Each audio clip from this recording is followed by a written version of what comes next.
Okay, everyone, let's take our seats. We got a good bit to do this afternoon.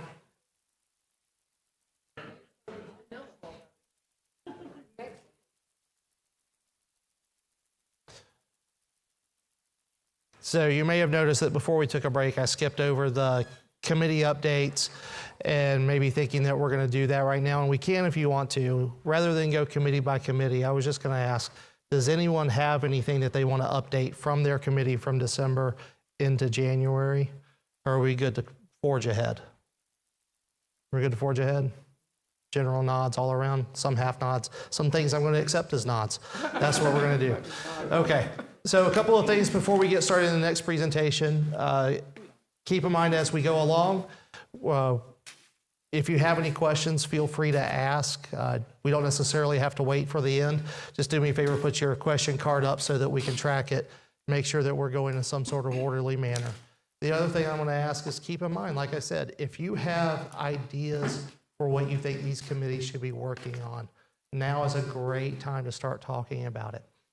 You'll notice that the department phrases their work plan topics, or the proposed work plan topics, as an actionable item. It's a specific request for the CAB to work on something in particular. Please note that they have not asked you to write a specific recommendation, but they're asking you to write a recommendation on a specific topic. There's a thin line there, right? So we want to make sure that we stay on the other side of it, and we stay where it's an actionable topic to work on and not a direction. Now, of course, if you're curious about specific projects and programs, you think something might lead to a recommendation, feel free to add it. These are all good times to get as many voices, get all the CAB members' voices involved as we can. And like I said before, if you have ideas tomorrow, a week from now, maybe even 2 weeks from now, send them our way, and we'll start working them into the work plan for 2024, okay? Any questions, comments, concerns from around the table before we get started? Okay. One more thing I want to ask everybody to do, keep in mind that the microphones, not as sensitive as you might think. Please make sure that you're speaking directly into it. If you turn your head, the microphone needs to travel with you, because if you do like this and the microphone's not there, then not everybody can hear you, right? So directly into it, and we'll make sure that we get all of our comments captured for the minutes, posterity, and for each other's hearing. All right. We will start with Avery.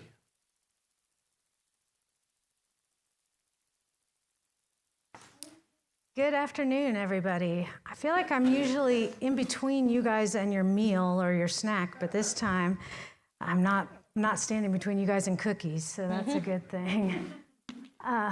Let's see here. So I am the DOE liaison to the Facilities Disposition and Site Remediation Committee, and I'm here to present, as James said, our topics for consideration for this year's work plan. So if you recall, in November, you had a presentation on PFAS and the site's PFAS strategy and action plan. So we are anticipating sometime imminently, but nobody knows exactly when, that EPA will actually issue regulations on PFAS. And I apologize for using the acronym, but you all know what I'm talking about, and I can't pronounce that. So we're just going to leave it at that. So should we get regulations from, am I blocking you guys? Sorry. Should we get regulations from EPA this year that will impact the way SRS manages our PFAS on site, then we will come back and update you guys on those changes and ask for your input then on how you'd like to see us manage that, or anything that you'd like us to add or do differently. So that's the intent of this topic. And there is no deadline on it because, again, we don't know if we're even going to get the regulations this year. We're anticipating them, but the schedule is still up in the air on that. So that said, that doesn't mean that we are not going to have a bevy of presentations for you guys.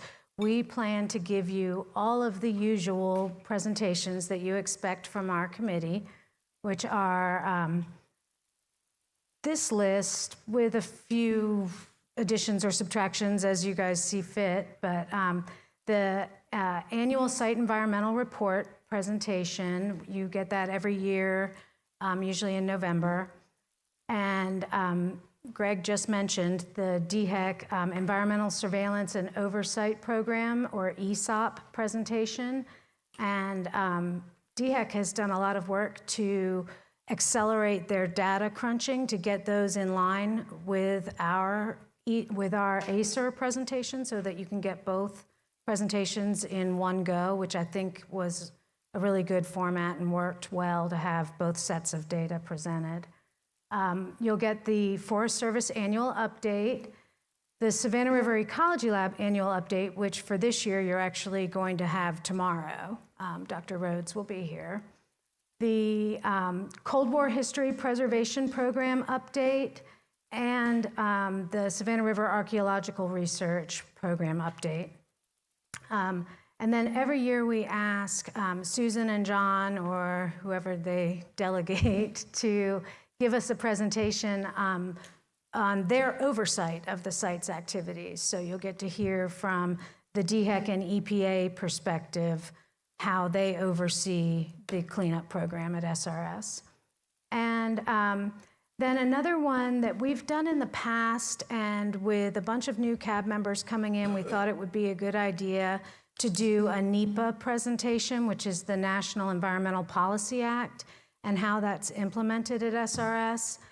And this year, I think it will be a little different because of the transition, and so we'll have some new material to cover on how the two programs are going to integrate and how NNSA and EM will work NEPA together and things like that. So it'll be a little different than what you've heard before, but also a recap of what you've heard before. And I think that's it from me. So we, again, to reiterate what James said, we would really love to have your suggestions if there are presentations that you would like to see that we didn't suggest. And I told James I was claiming credit for this, and he kind of rolled his eyes, but it's true that it was my idea to get together and do the work plan in person across the table from each other again this year. So you can come with all kinds of ideas, and we'll talk it out and figure out what we can do differently than this, but otherwise, that's what we have.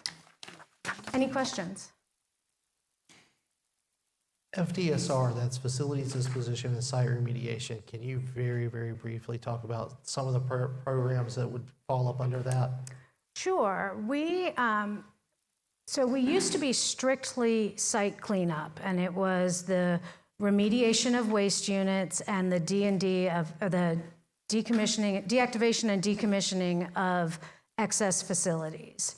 When the Strategic and Legacy Management Committee was dissolved, we absorbed some of those topics also. So we now have the Forest Service and archaeology, Cold War, SREL. I think that's it, right? Yeah. Yeah. So that's our purview, is generally site cleanup, but also some other miscellaneous topics. Now remember, you're not on the spot, you're not locked in by your silence today, but if you do have anything that you're thinking of along the lines for FDSR to look at, if you'd like to voice it now, I'd like to open the floor and give you an opportunity around the table to do that. And also, if you have an idea, but you're not sure it's a viable idea or whatever, feel free to reach out to me, either directly or through James. I'm available. That's got to be terrifying for you, right? No? Okay, Mr. Budney. It's not. No, so one of the things that we have to put together, there's something in DOE-EM now called the Program and Project Management Program. I don't know what the right word is. But there's an overall plan for how we're going to execute all our program throughout the next couple decades. So we have a system plan in liquid waste. we have a plan that's coming together for nuclear materials similar to that system plan. But we don't have a detailed system plan yet for the D&D of all the facilities we have. We have one that goes out to like 5 years, but we need a bigger one that goes out longer so we can look long range. So that might be something we should consider of the cab getting in on the ground floor, going through, here's all the facilities we got to do. What sequence ought we do them in? You know, which ones are of the most concern? And of course, it's always, you know, affected by budget process, right? So we can't do all the big ones all at one time. We're not going to get a big spike in the budget at any one time. So we kind of got to level load the things. So it really becomes important to figure out what the right priorities are. For instance, we're doing building 235F first right now, because that's the most significant one we have, plutonium-238 and that kind of stuff. So that might be something you consider, having a good look at how we're going to do D&D long into the future here. Perfect. Yeah. Did you make a note of that? I did. Okay, thank you. And my supervisor is sitting right behind Mr. Budney there, so she heard it too. So we'll get the wheels turning on that one. Anything else? Oh, Karen wants to talk. Hi, it's Karen Morrow, and I work for DOE, Mr. Budney. We have a system plan that includes remediation and D&D, which we can speak to. So, Avery, we can put that on there, and I'll have someone do that. All right. Thank you. That's it. Any other questions for Avery? Dina? Avery, thank you. Okay, Much appreciated. there you go. And I won't make the same mistake twice. Kurt, before you launch into the work plan topics, can you do me a favor, just very briefly talk about some of the things that fall up under your organization's purview and this committee's purview? Sure. My name is Kurt Gardner. I'm the Senior Technical Advisor to the Assistant Manager for Nuclear Material Stabilization. Back to Amy, I love that title there. So in nuclear materials, we handle a lot of different subjects and areas. L area where we store spent nuclear fuel. K area where we, right now we store surplus plutonium is stored there. H Canyon, I think that's been a topic that's been well looked at here in the past, and the present. HB line is actually underneath that facility as well. We still have the FH labs. Those are being deactivated now. Back to the previous presentation, that may be going on that list that Karen referred to. So those are really the areas that we're involved with.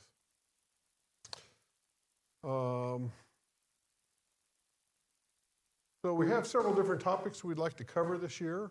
One of those clearly deals with the storage of nuclear materials, so that we have a large number of different issues that we are working on with how we want to safely store this and make sure you understand what our plans are and our visions are for that. Also, part of this is dealing with plutonium system plan. Talking about system plans is how we plan on dispositioning a lot of the materials that we have currently stored.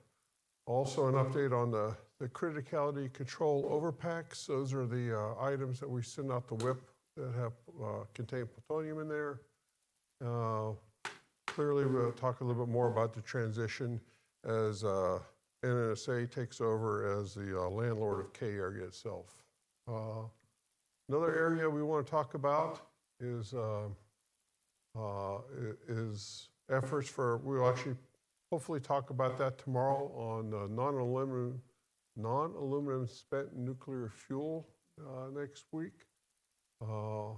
Also, we want to discuss the increased fissile loading of canisters. We want to talk about actually converting some of our stored material that's been separated out to high activity, low enriched uranium fuel fabrication. And I think that pretty much covers most of that. You probably also know, one area I did skip was we do own E-area, so that the solid waste processing and removal. So last year, there were several questions that were presented to the CAB in that area. So we figure we would update a lot of those concerns. And finally, so we were talking about, we have a number of facilities that are inactive. This really should have been, if I put this first, it would have made much more sense based on the last discussion. But what we're doing about some inactivated facilities. So, and to sum it up, the suggested presentations we're talking about include the non-aluminum spent nuclear fuel, which hopefully we'll discuss that tomorrow. Discuss the FH Lab deactivation project. Want to give you an update on what some of the infrastructure updates we're planning on doing. I think we did something similar to this last year. We want to talk about ConOps enhancements in EM. What are we doing to maintain a strong culture? As you know, a lot of us have been around for a while. Things have changed. We're getting in new people. What are we doing to help make sure those new people understand the expectations about how to behave in a nuclear facility? FCA update, which is also part of what we're going to talk about tomorrow. An E-area update. The half-pack resolution was something that I know was the last couple of CAB meetings was a question about that. I think we have a better understanding where that's headed. There's a spent nuclear fuel working group meeting that's going to come to the site in, I think it's April, where they're planning on coming to see us. And so hopefully we'll discuss recommendations and thoughts that came out of that working group meeting. HALEU, which is the high activity, low enriched uranium, and that would be used material that we already have separated out for previous campaigns to perhaps help some of our nuclear energy research there. DOE standard 3013 is the standard we use to store plutonium for up to 50 years. I gave a presentation on this about a year and a half ago, maybe. So we're actually in the process of updating that standard this year. So I'll tell you a little bit more about how that's going. There's a plutonium system plan. I think I alluded to that already. CCO update, I already mentioned that, and clearly the carrier transition. So with that, do you all have any questions? Mike? So for the CAB, all the stuff that Kurt put up is absolutely appropriate to look at. And what I would suggest, most of those are programs that are in place, they're off and running, and we're not going to make a lot of changes to them. But as you all know, H Canyon relies on the liquid waste program for its existence, its operation, right? In about 2034, it won't be able to rely on the liquid waste program anymore to operate the canyon. And so what would be good for us to know is what is your preferred option for us to manage spent nuclear fuel when the canyon's not available anymore? And as Kurt goes through all these presentations, and of course, he can explain what all the possible options are. That spent nuclear fuel working group could certainly provide some of those options. So that's the recommendation I think would be most useful to us, is what's the community's preferred final path forward on spent nuclear fuel once we don't have H Canyon.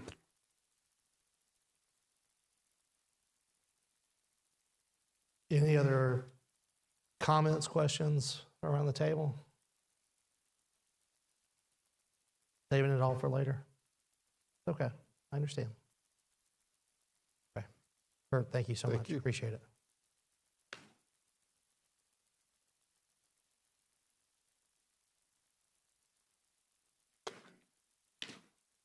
All right, and again, before you get started, John, I'm going to ask, what are some of the activities that fall up under the liquid waste mission, up under the Waste Management Committee's mission, that they can help understand to frame this for them? Okay. So, yes, thank you. I'm John Clark. The liquid waste mission is to receive the liquid waste from H Canyon.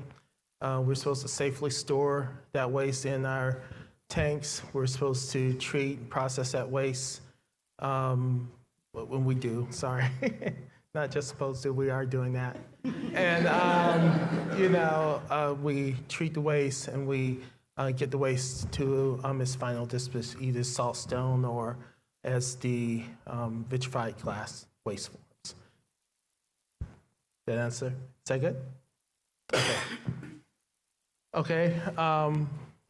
Do I turn? Yes. Okay. So this year we have basically one work plan topic, but we're looking for two. We have two recommendations that we're looking for you. I'll kind of run through this. Back in March, or does it say March? Yes. We issued the liquid waste system plan. That's scheduled to be updated periodically. At current, we seem to be on a couple of year cycle. But what we want out of this year first is for your help in reading through that. I'm sure everyone's read it, but a new update is we have to make a decision about updating it. We'll be making that decision somewhere around September on whether it'll be updated this year. The update will be scheduled to be finished around December. So if we know by September, I think here we have a recommendation date. The first date is July 31st, so we can kind of mull over the recommendations we get from you. But we're looking to, and this is a lot of reading, so I'll try to summarize. We're looking for you to look through the system plan. If there's anything in that system plan that needs more explanation, that doesn't seem to be clear in some way, if we miss anything or you have questions about things that we should expand on, how we're storing the waste, how we're treating it, what the schedules are. At the back of the liquid waste system plans, a DNA schedule, a distributed node algorithm that says when certain things happen, their durations and their times.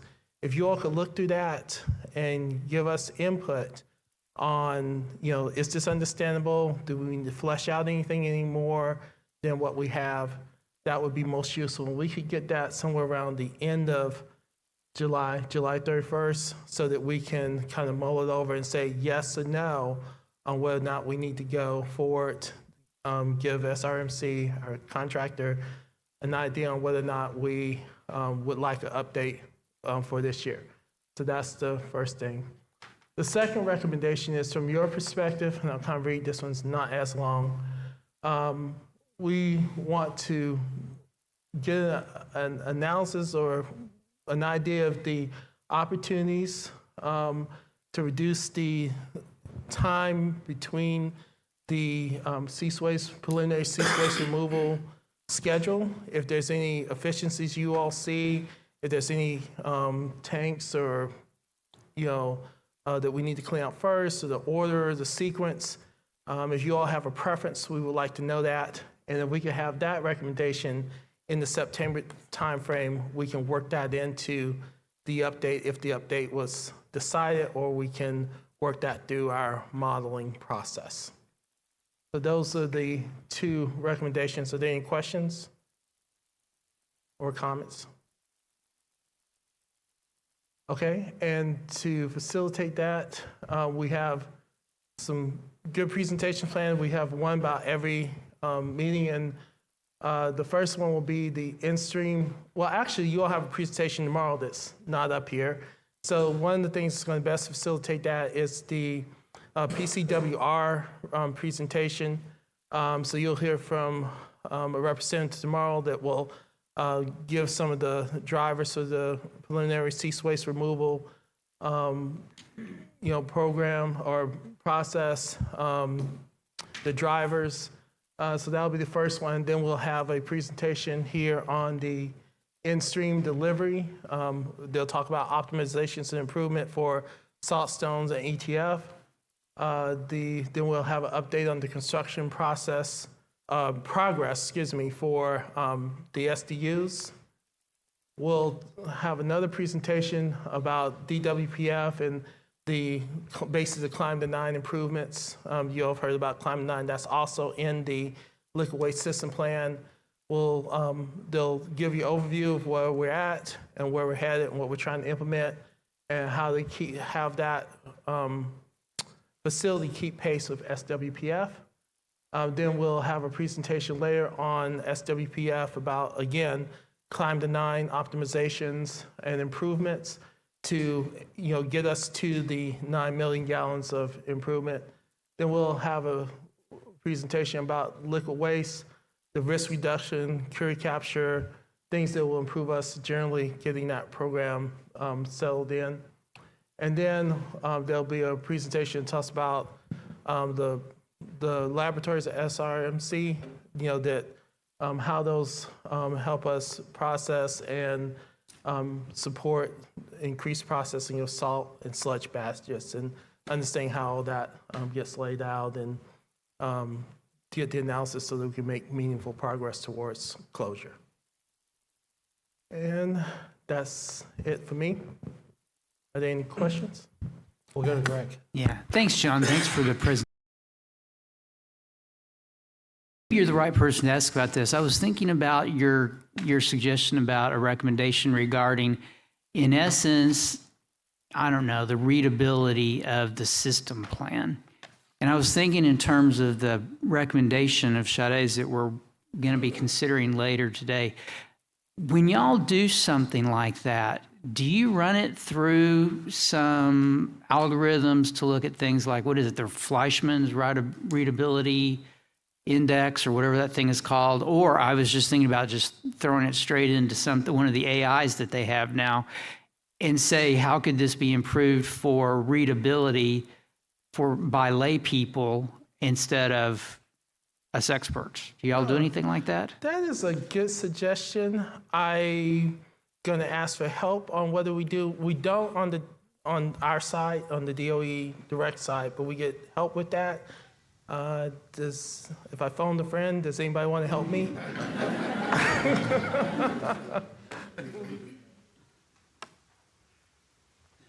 Jim Fogg, DOE Assistant Manager, Waste Disposition. Yeah, I paused just, I like to see John's reaction, but no, there's not an active AI program. Now, I think we briefed you some of the modeling that DBD has done for us.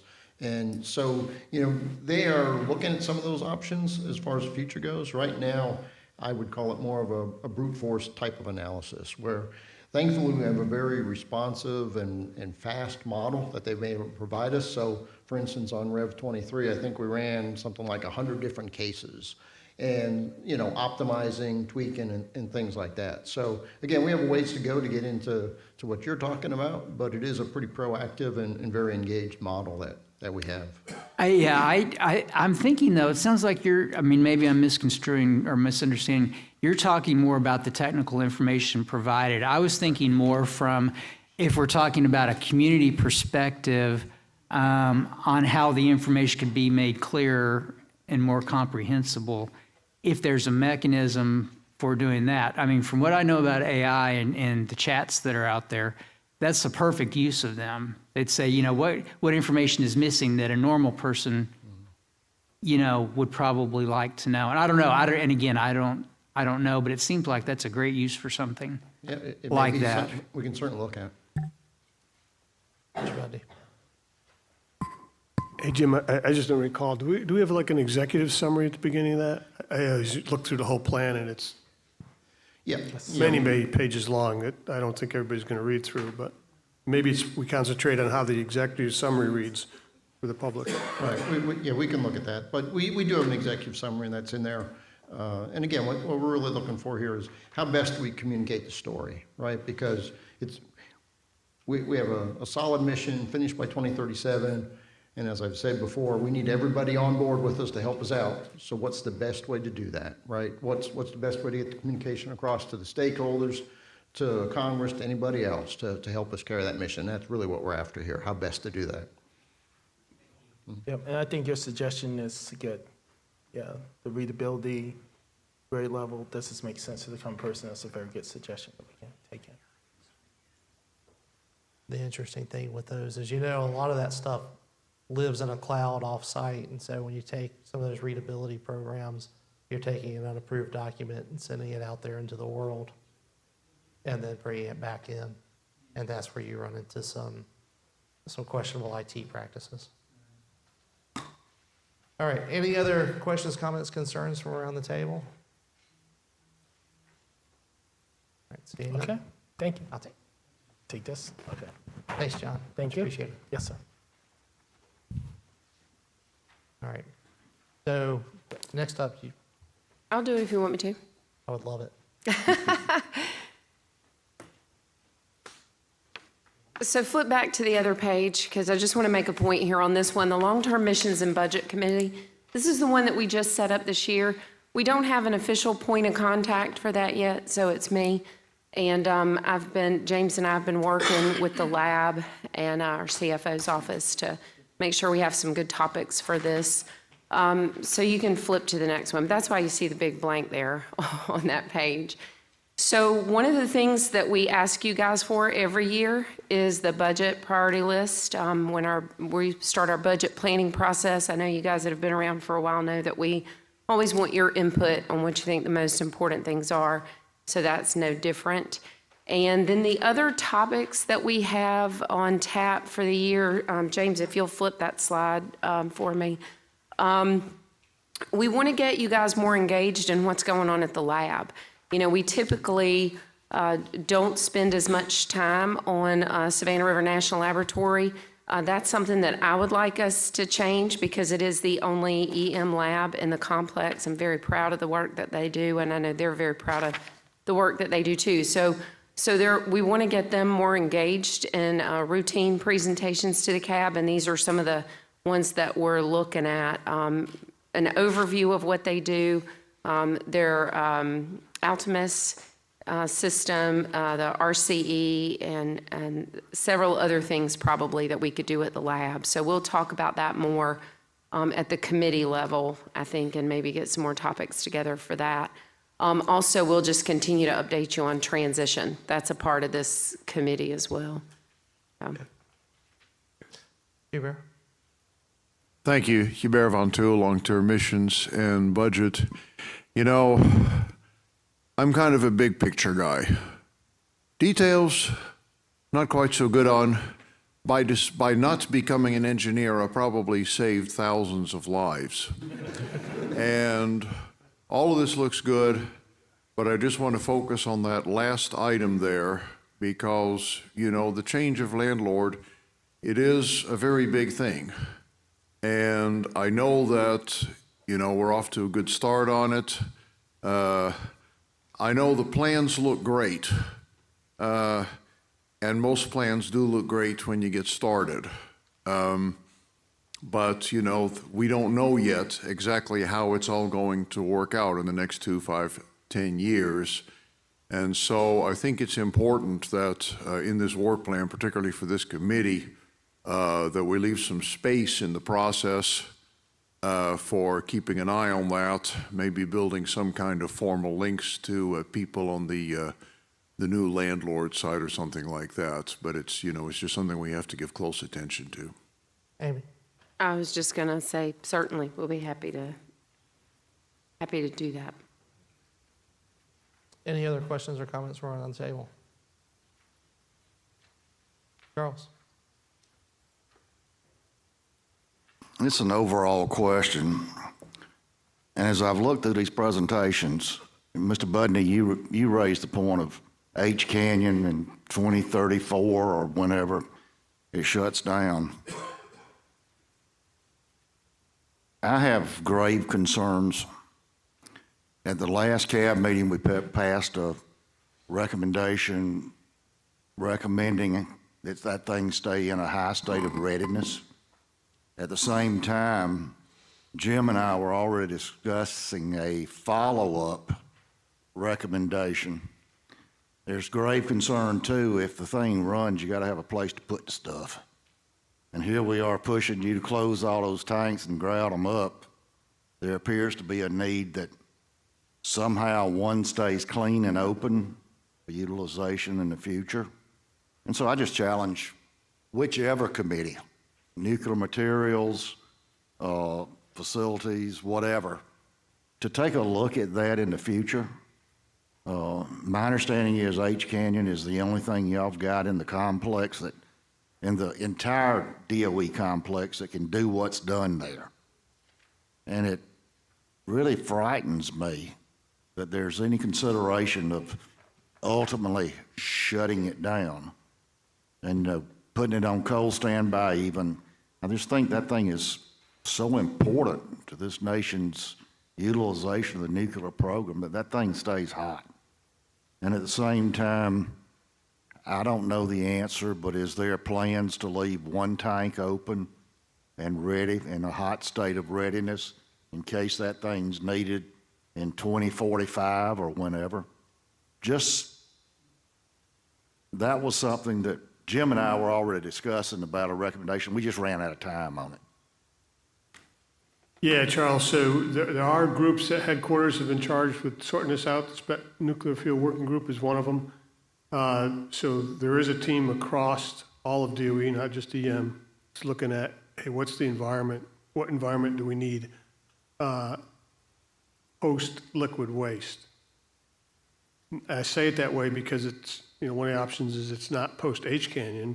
It's, we shut down the liquid waste mission, but, you know, one option could be you make changes to H Canyon such that it could operate without anything else.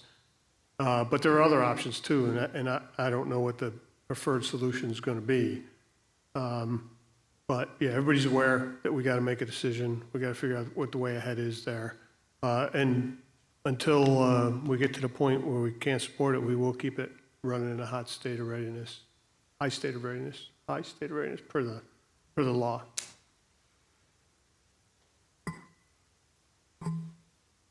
Anything else from around the table? All right. Amy, thank you. So there were a couple of topics that were sent in, and you're going to recognize one because it was right from just the last slide. So the site lead transition that came in from a board member as well. So we know that we're all thinking about it, right? It's not just the department. It's also you. You're hearing about it a lot today. That's clearly one. Another one was the waste materials from pit production that will be an EM responsibility. So focusing in on those materials from the NSA missions that will come over to the EM side and learning about those and how they may be handled, what that could entail. Is there anything else that you folks want to add to this list today? And again, it doesn't have to be today, be tomorrow, week, 3 weeks from now. Greg. Thanks, Greg Mercab. I want to second Mike's comment and suggestion about long-term D&D plans. If we get it from him and from us too, maybe we'll make a special effort to get it on there. I'm kind of surprised we don't have anything like that already, but I think that would be nice to have. And maybe today's AI thing can help with that too. All right. Any other thoughts from around the table? Oh, yes. Yeah. Jana Dawson.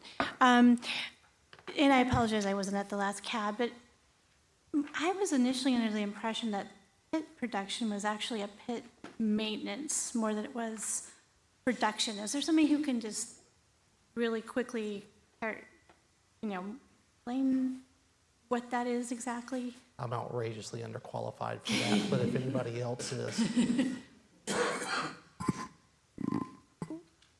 Well, I just briefly, they're going to renew the pits to assemble weapons and then take those old pits and renew them and create new ones. But we really need NNSA to answer that question. That's not our program, so I really am not familiar enough with the details to be comfortable to give you a real explanation of that. Thank you. Thank you. All right. One last chance for questions, comments, concerns before we depart this and move on to our next agenda item. James, Yes. just wanted to make a comment for your planning purposes for the state regulatory update. I would recommend that you schedule that one after we become a new agency, When's that going to be? July 1st. Oh, is it really? Yes, You excited? of course. Absolutely. That was an awkwardly timed question, wasn't it? Okay. Anybody else? All right. Let's move along. Heather, if you could pull up the draft agenda or not draft agenda, my goodness. I'm looking at the agenda, but the draft recommendation, if you would please. So we have one draft recommendation. This came out of the Facilities Disposition and Site Remediation Committee last month. They discussed it at length, made a few edits. They then took that back. You worked a little bit more. And I'm going to ask, you don't necessarily have to read it, but if you can give the board the elevator pitch that they may not have heard if they didn't attend at FTSR. Good afternoon, everyone. Shade Shofidia Cab. I provided a recommendation for really improving the decision-making process for many systems with special attention to decommissioning process enhancement. Who here has used any type of AI to help with anything? If you've used ChatGPT, Bard, Bing, or anything, please raise your hand. Wow. You guys are making your life so much more difficult than it has to be. And so with this system, it takes a collective of information, data, really whatever inputs that you provide, and it's a system that thinks and acts just as a human being, an intelligent one, because you can continuously train it, and it learns from the information that it already has. I know that there are a lot of concerns in regards and pullbacks away from AI because of course, cybersecurity concerns, authenticity, just so many other concerns about data validation. But realize that for decommissioning at the site, some decisions take about 9 months to be made. And it's a very, very manual, labor-intensive process. And I know that the goal is to close the site by a certain date, helping us to remain on track and just being efficient and saving as much taxpayers' dollars as possible. So I think that it's worthwhile to look into creating, let's emphasize that it's going to be an internally created tool. It's not something that's sent off to a third party or anything that may pose risk. This is a system that's designed internally through the Department of Energy, making sure that it's in compliance with the security protocols at SRS and whatever security protocols that are in place. And then I think that it could, of course, have much larger applications, as Greg mentioned, such as for the integrated liquid waste processing system and so many other systems. So in summary, that's the recommendation. Hope that you guys read in detail. If you have any questions, please let me know. I'm not like an AI expert. I'm very familiar with it and machine learning. And I hope to have your support tomorrow afternoon. Thank you so much. Are there any questions or comments from around the table? You've all had a chance to read this. Charles.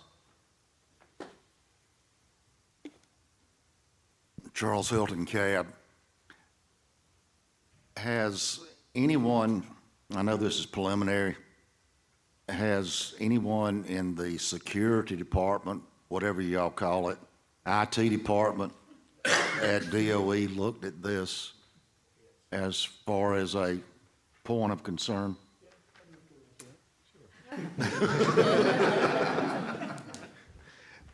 That's my buddy over there, because we're kind of opposites. He's got long hair and I'm bald, so I always get on him. But to answer your question directly now, when your chairman asked it before, it kind of popped to mind when he was asking the liquid waste system plan. But our IT folks have reviewed that, and just like Sade mentioned, and James, that information is basically out there on the web. Many of our documents are really kind of sensitive, and you don't really want to submit them to that type of process. So we've got a robust IT program at the site, and they really keep us up and running.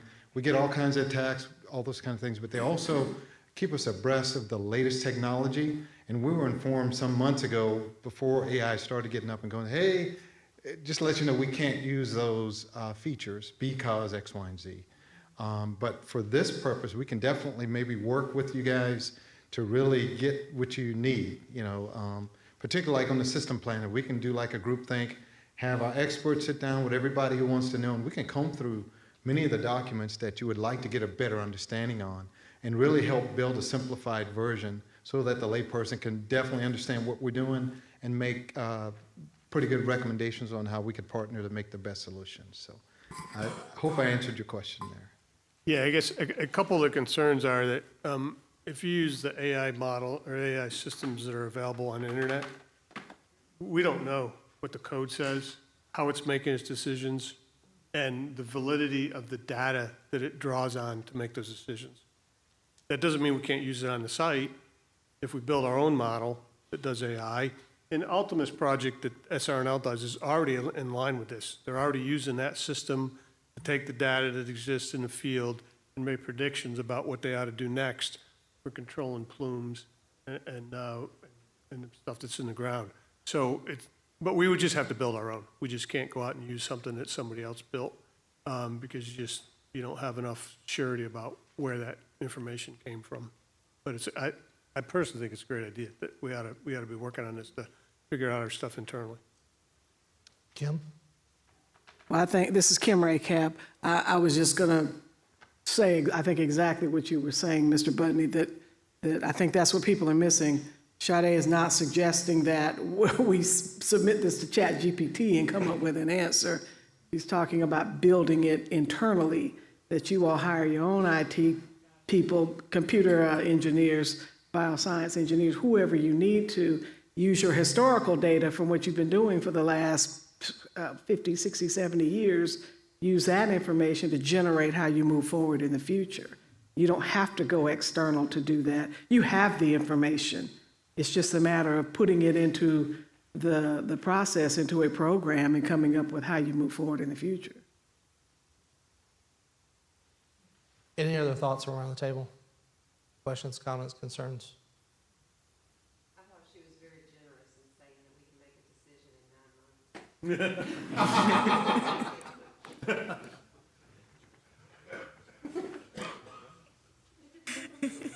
Sometimes I don't even know where to go after. Okay. Anything else about this that we want to talk about? Everybody knows how they want to vote tomorrow. No one has any questions, lingering issues that need to be resolved before we move on? All right, seeing none. Thank you, everyone. All right. I stepped out momentarily. I took a look at the sheet. No one has signed up for a public comment, but we are going to offer that opportunity. Would anyone like to make a public comment this afternoon? Seeing none. Greg, would you like to recess us for the day? All right, just to confirm, we're having an A&O meeting. When are we doing it and where? That's actually a remarkably relevant question. So Juanita came up to me a little bit a while ago. She said, you know what, why don't we call a special one in about a month? She knows that we had some issues. She wants to tie it into a broader recruitment discussion. So we'll call a meeting in a couple of weeks, and rather than do one today. Okay, that's fine. And then, so we're recessed after this. What time would you like us back tomorrow morning, Mr. Tanner? I am pretty sure I put 8:30 on the agenda. All right, I did. 8:30. If everybody can be back in the room at 8:30, and we're going to gavel in at 9. So be back here by 8:30 a.m. All righty, thanks, folks, for a good day. I'll see everybody at 8:30 in the morning. We are recessed. Thank you, everyone. I'm not.